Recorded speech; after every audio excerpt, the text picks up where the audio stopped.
Bonjour à tous, j'espère que vous allez bien. Merci de nous rejoindre pour ce webinaire ATEX.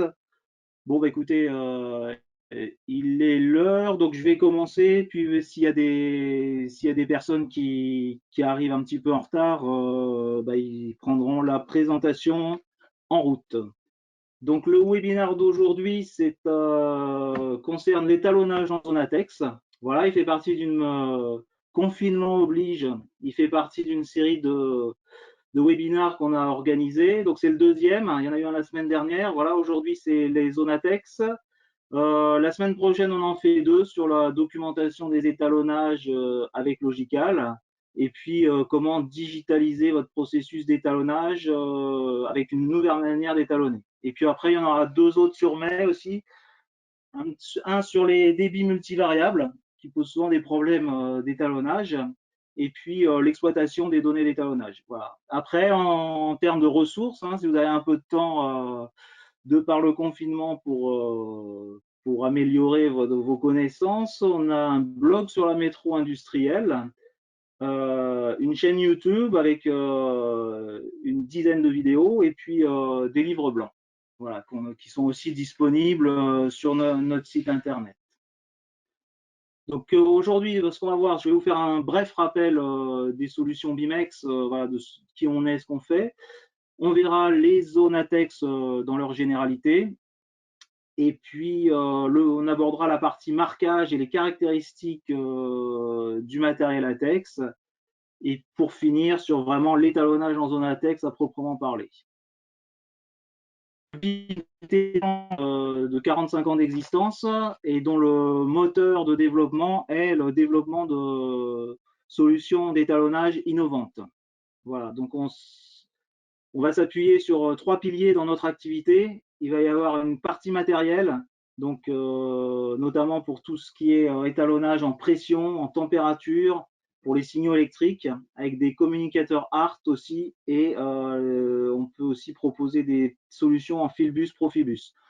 On a aussi des régulateurs de pression, des pompes et puis des fours. Donc ça, c'est vraiment la partie hardware qu'on associe de temps en temps, voire le plus souvent possible, à des applications software qui vont permettre d'organiser votre activité au niveau étalonnage, de documenter vos étalonnages, de prendre des décisions par rapport à vos fréquences d'étalonnage.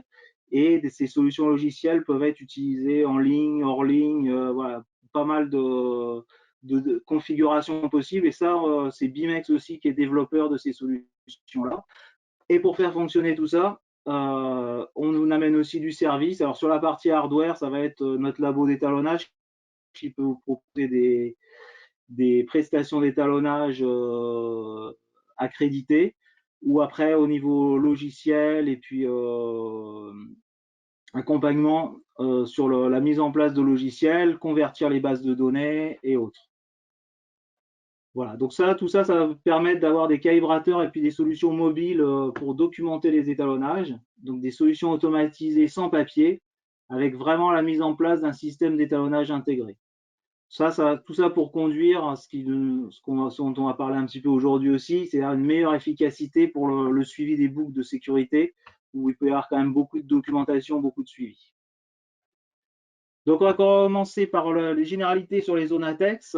Alors, je vais reprendre un peu, voilà, pour on va dire les bases. Donc, une zone ATEX, voilà, ATEX, c'est l'abréviation sur atmosphère explosive. C'est une zone, donc à l'intérieur ou à l'extérieur, qui contient ou peut contenir des substances inflammables. La substance inflammable, ça peut être un liquide, un gaz, des vapeurs liées à une évaporation ou de la poussière. Et puis la zone, en fait, c'est là qu'on va définir les zones ATEX. Elle peut avoir cette substance inflammable qui est présente en permanence ou la plupart du temps, et des fois dans des conditions particulières, comme lorsqu'il y a des arrêts ou des incidents, qu'on commence à ouvrir les installations. Donc là, on va créer une zone ATEX. Au niveau historique, donc les premières zones à atmosphère explosive, on les a eues finalement il y a très très longtemps, dans l'exploitation des mines de charbon. Donc là, dans les mines de charbon, on a la présence de poussière, hein, et puis de méthane, surtout, qui sont des substances inflammables. Donc à l'époque, il y a très longtemps, les premières mines, c'était des bougies qui étaient utilisées et puis des torches. Et ça, c'était les sources d'inflammation, avec de nombreux accidents en conséquence, type coup de grisou et explosion. Et puis après, il y a eu aussi donc ça, on ne pouvait pas faire grand-chose parce que pour s'éclairer, il n'y avait que ça. Mais ensuite, on a développé des outils type lampe, etc., et qui ont aussi été en fait à l'origine d'accidents provoqués par soit des étincelles, soit par de la chaleur. Et à partir de là, ont été définies les normes de conception de matériel pour descendre dans ces mines et pour du matériel qui puisse éviter les étincelles ou l'échauffement. Donc les premiers équipements, c'est là qu'on a développé les premiers équipements électriques à sécurité intrinsèque. Donc les conditions pour une explosion, alors généralement on parle du triangle de feu, hein, donc on retrouve la partie, les constituants principaux, c'est-à-dire le combustible, donc c'est-à-dire le gaz, le liquide ou le solide qui va pouvoir brûler ou exploser. Le comburant, généralement dans la majorité des cas c'est l'oxygène, et la source d'inflammation. Donc ça c'est ce qu'on appelle le triangle de feu. Les puristes souvent complètent le risque d'explosivité par 3 paramètres supplémentaires, voilà, qui sont le confinement et le domaine d'explosivité. Donc en fait, au niveau des 3 composants, combustible, comburant, source d'inflammation, souvent quand on retire un des composants, on va annihiler le risque d'explosion ou d'inflammation. Donc souvent, quand vous protégez des réacteurs, on va les inerter avec un mélange, enfin avec de l'azote, donc sans oxygène. Donc là, on supprime le comburant finalement. Voilà. Et puis sur l'utilisation de matériel latex, là, on va jouer sur la source d'inflammation, où on va limiter les points chauds et les risques d'étincelles. Donc après, voilà, les 3 autres paramètres sont des paramètres annexes. Bon, il y a le confinement, voilà, c'est si on est dans un bâtiment fermé, ça va favoriser une explosion. La forme sous laquelle est le combustible, gaz, vapeur, poussière, ça va influer aussi si on est explosif ou pas. Et puis le domaine d'explosivité, ça c'est quelque chose que vous devez connaître si vous utilisez des détecteurs de gaz. Voilà, vous avez en fait on a une zone, une certaine concentration entre laquelle, donc il y a la LIE, c'est la limite basse, et la LSE, limite haute. C'est au milieu de celle-là que vous avez le risque d'explosion. On va dire qu'en bas, en dessous de la LIE, il n'y a pas assez de gaz. Et puis au-dessus de cette concentration, donc la limite supérieure d'explosivité, il y a finalement trop de gaz par rapport à l'oxygène et donc ça ne se produira pas non plus. Voilà, ça c'est bon, c'était un petit peu des notions sur les conditions d'explosion. Après, une deuxième notion qui est aussi importante, c'est la notion de point éclair et d'auto-inflammation. Donc un liquide inflammable, c'est un liquide voilà, qui peut brûler. Donc par exemple de l'essence, du gasoil, des solvants, des nettoyants peinture, des produits chimiques. Et donc le point éclair, ça va être la température la plus basse d'un liquide à laquelle en fait il y a suffisamment de vapeur pour former un mélange inflammable avec l'air. À la moindre étincelle ou source d'inflammation, ça va s'enflammer ou voire exploser. Et la température d'auto-inflammation, là, donc il n'y a même pas besoin de. C'est la température à laquelle le liquide va s'enflammer en fait spontanément à partir de cette température. Voilà, donc ça, c'est des notions bon, qu'on rencontre quand même aussi dans les problématiques à texte. Hein, voilà, par exemple, donc, il y a l'essence et le gasoil. Donc l'essence, voilà, un point éclair beaucoup plus bas que le gasoil, ce qui fait que l'essence, on arrive facilement à l'enflammer avec un briquet, alors que le gasoil, c'est plus difficile. Par contre, à contrario, le gasoil, lui, en fait, à une certaine température et une auto-inflammation plus basse. Voilà. Donc, c'est des petites choses ça, qui sont importantes à prendre en compte. Donc les industries concernées par les zones ATEX, alors il y a effectivement beaucoup l'industrie pétrolière, gazière, l'industrie pétrochimique et chimique, un petit peu les industries pharmaceutiques qui utilisent pas mal de solvants et de réactifs chimiques. Au niveau des centrales de production d'électricité, c'est plus marginal, mais il y avait bon, des alternateurs protégés à l'hydrogène, etc., des locaux batteries, donc où il peut y avoir des risques d'explosion. L'industrie agroalimentaire, après la cosmétique, peinture, et puis éventuellement la méthanisation à côté des incinérateurs ou de traitement de déchets. Au niveau de la législation, alors latex, ça correspond à. Je ne vais pas rentrer en détail là. Latex, ça correspond à une norme en fait européenne, voilà, qui concerne c'est une directive qui permet de qualifier les équipements dangereux quoi, pour être utilisés dans les zones explosives. Et il y a un système aussi avec système aussi. En fait, il a été développé le système IECEX qui est plus international, où les États-Unis aussi en font partie, et donc qui permet de qualifier le matériel et puis de pouvoir l'utiliser, mais aussi dans ces pays qui ont leurs propres normes. Donc la première étape sur les zones ATEX, ça va être de classifier sur un site la zone ATEX. Donc ça, c'est ce qu'on appelle généralement l'étude ATEX. Donc la définition des zones ATEX, c'est une analyse.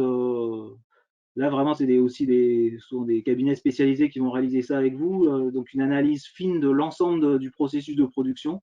Donc il faut identifier les zones où il y a le risque qu'une explosion se produise. Et puis caractériser aussi pour après donner les moyens adaptés de se protéger. En gros, il y a 5 étapes hein, pour définir une zone ATEX. On va collecter les données sur les produits eux-mêmes, après faire une analyse fonctionnelle de comment marchent les installations qui voient les produits inflammables. Et puis on va déterminer les sources potentielles de dégagement et les probabilités d'apparition de la zone. Et puis après, on va vraiment caractériser la zone en fonction de ces différents critères, dire voilà, en fonction de sa dangerosité et puis aussi sa surface, son étendue. Et après, on va regarder aussi quelles pourront être les sources potentielles d'inflammation. Donc tout ça, une fois qu'on a fait ça sur un site, finalement, on va se retrouver avec trois grandes, donc en ATEX, hein, au niveau européen, donc trois zones principales ATEX. Donc là, on les voit sur le schéma. La zone 0, c'est vraiment une zone, on va dire, la plus dangereuse. C'est-à-dire que la substance explosive, elle est pratiquement présente en permanence. Voilà, elle est en continu, permanence, c'est presque très près du réacteur, voire dans le réacteur, quoi. Après, on a la zone 1 autour, euh, où là, l'atmosphère explosive, elle est susceptible de se produire occasionnellement, même en fonctionnement normal, non dégradé, il peut y avoir des résidus de vapeur. Donc, le risque est là, on va dire de temps en temps, mais en fonctionnement normal. Et puis la zone 2, là, c'est une zone où en fait, il peut y avoir des vapeurs explosives, mais uniquement si l'installation est dégradée ou voire dans une très courte période. Donc voilà, ça c'est l'étude à texte qui va conduire à définir ces zones. Et ça, derrière, ça va conduire aussi au choix du matériel, hein, que ce soit au calibrateur, mais également quand vous installez de l'instrumentation ou tout autre appareil dans cette zone et qui doit être à texte, vous allez devoir tenir compte de ces zones. Donc voilà, c'est ça le matériel électrique, hein, pneumatique, ça peut être électrostatique aussi, qui est utilisé, donc doit avoir une certification qui va correspondre à la zone définie. Et alors donc chaque équipement ATEX va posséder un marquage type, voilà, 2G, EX, D, 2C, T6. Et bon, souvent, c'est pas toujours évident de se retrouver dans cette nomenclature qui est un peu longue. Donc on va voir maintenant voilà, de quoi est constitué ce marquage. Donc la première chose, en fait, c'est, vous allez voir, j'ai pris un exemple là, et puis en fait, j'ai mis en rouge les paramètres sur lesquels on allait discuter. Donc là, la première info, c'est le 2 et le 2C. Donc en gros, ça correspond à des groupes. Donc le groupe 1, bah, ça concerne du matériel qui va être qualifié pour les mines. Groupe 2, ça reste la majorité des cas hein, dans les activités industrielles, c'est les industries de surface.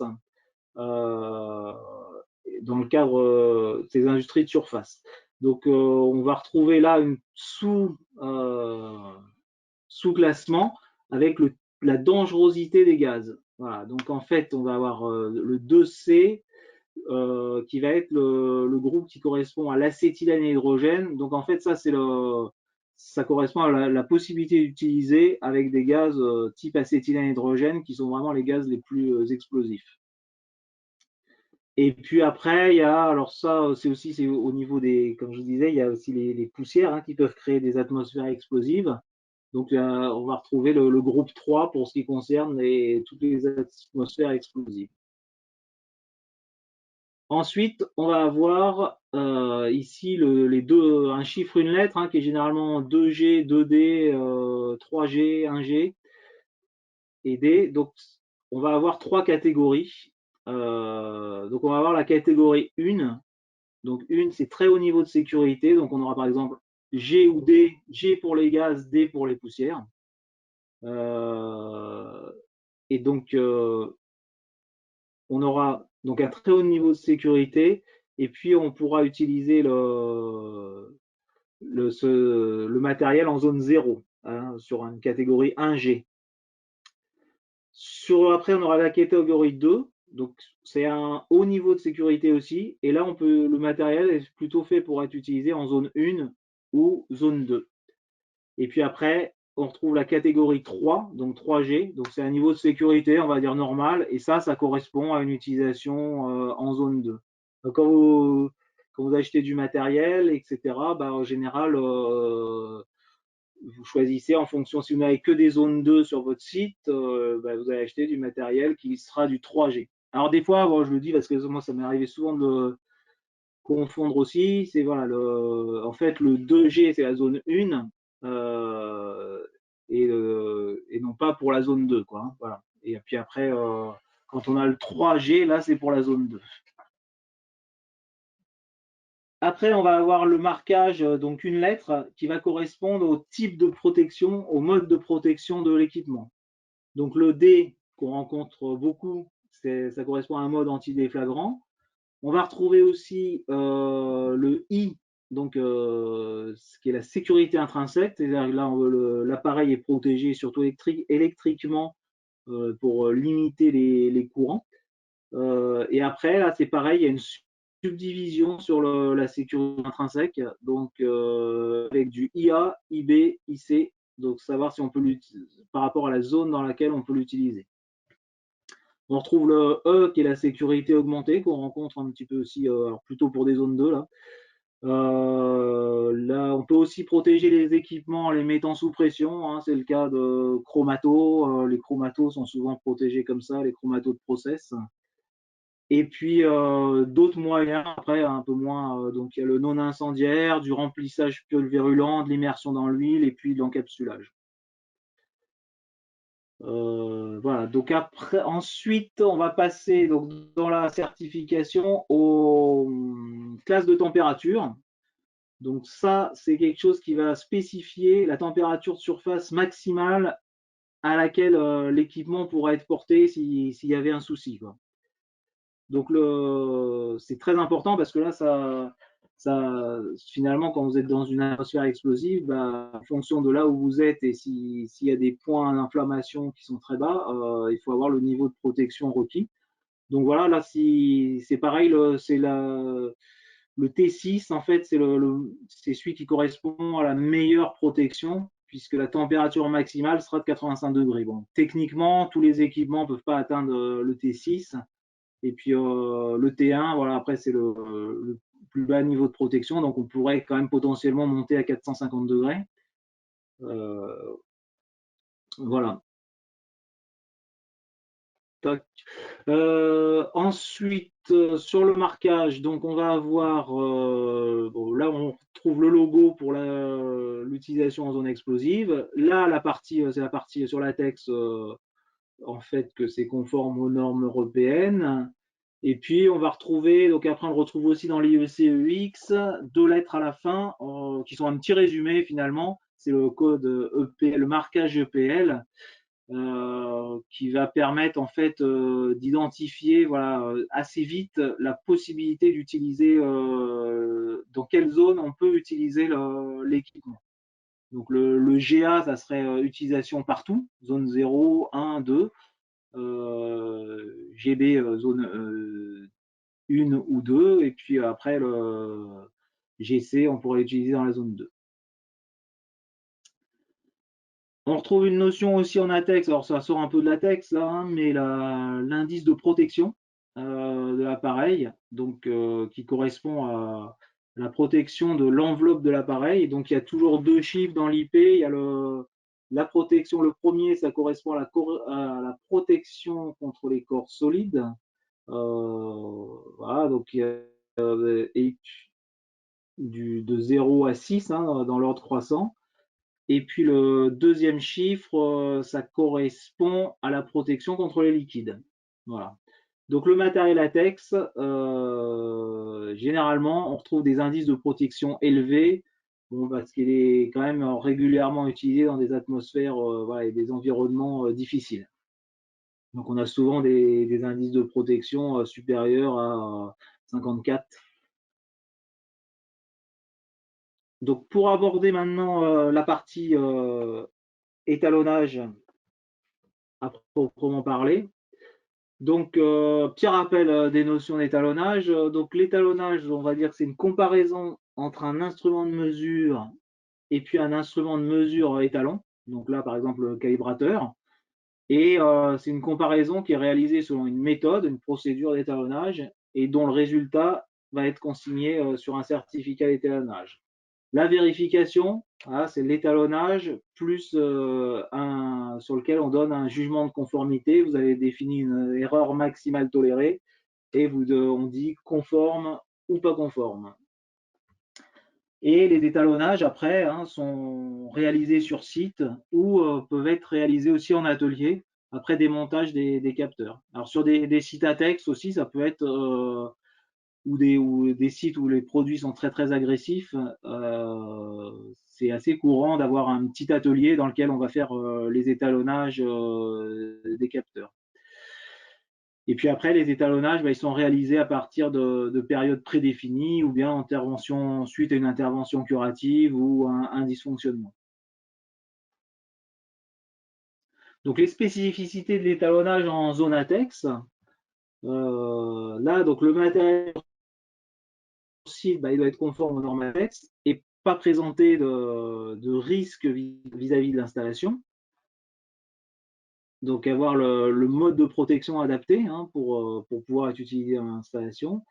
La spécificité aussi, c'est que c'est souvent un appareil portable, donc on se promène avec, qui est susceptible d'être utilisé ou même transporté vraiment dans toutes les zones de l'usine, hein, où c'est pas, il n'y a pas forcément écrit en gros qu'on est en zone 2, zone 1, bon.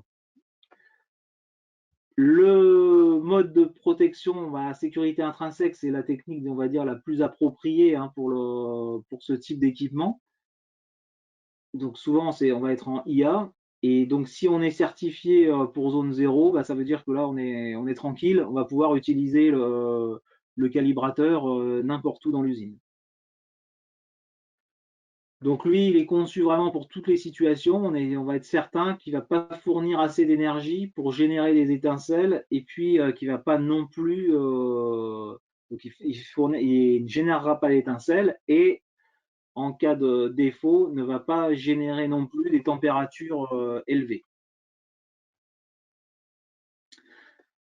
Qui possède des caractéristiques métrologiques qui soient quand même au moins équivalentes à du matériel non ATEX, hein, ça c'est aussi une spécificité. Et puis, on peut aussi, alors on le voit quand même pas mal sur les sites, hein, donc on peut utiliser les calibrateurs non ATEX hein, finalement dans les zones ATEX. mais c'est rendu quand même moins facile. C'est-à-dire qu'il va falloir un permis de feu, un port de porter le détecteur, donc un permis feu, éventuellement avoir un détecteur de gaz portable. Et puis, si on est sur des protections en sécurité intrinsèque, bah, le fait d'utiliser un matériel non ATEX et donc sur du matériel ATEX qui est en sécurité intrinsèque, on risque de dégrader la protection du matériel à contrôler. Donc ce que vous voyez en photo là, c'est notre MC6 EX hein, qui est utilisable donc en zone ATEX. Et lui, donc, il possède la certification suivante, hein, donc par rapport à ce qu'on a vu. Donc, 1G, voilà, il est utilisable en zone 0. Donc, on va le résumer ici avec le GA. Donc, il est potentiellement utilisable dans les zones 0. Donc, ça veut dire que vous allez pouvoir l'utiliser partout dans l'usine. Protection IA sur le gaz hydrogène acétylène, hein, 2C. Et au niveau température, on va être sur du T4, donc on ne montera pas au-dessus de 135 degrés en cas de défaut, au niveau température. Et puis, donc, il a sa certification ATEX et il a aussi sa certification IECEX. Donc, si on fait une petite comparaison pour finir hein, entre un MC6 classique et puis un MC6 ATEX, voilà, alors la conception, ce qui change, c'est que la conception électrique eh ben, est différente, hein, notamment liée à la sécurité intrinsèque. La batterie aussi, la batterie est complètement différente, donc on a des temps de charge et de décharge plus longs. Et cette batterie, elle doit être chargée en zone sûre. Et puis le dernier point qui est aussi important, c'est que le boîtier lui-même n'est pas de la même matière, donc il est réalisé avec un matériau non statique qui va permettre d'éviter l'accumulation d'électricité statique et donc de potentiellement générer des étincelles. Donc voilà, j'ai fini pour la présentation. Alors je crois que vous pouvez poser, si vous avez des questions, vous pouvez les poser. Vous avez un chat hein, à cette, pour pouvoir les poser. Si jamais vous avez des questions par ailleurs qui vous viennent, alors je regarde là, je vois qu'il n'y a pas de questions particulières. Euh, ok. Si jamais vous avez toutefois des questions un petit peu après, n'hésitez pas à nous en faire part. Donc vous retrouvez l'adresse email ici, bimex.fr@bimex.com et bon ben on se fera un plaisir d'y répondre.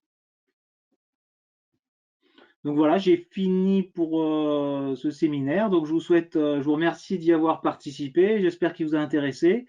Et puis n'oubliez pas les prochains séminaires, hein, les prochains webinars. Et je vous souhaite une très bonne après-midi. À très bientôt. Au revoir.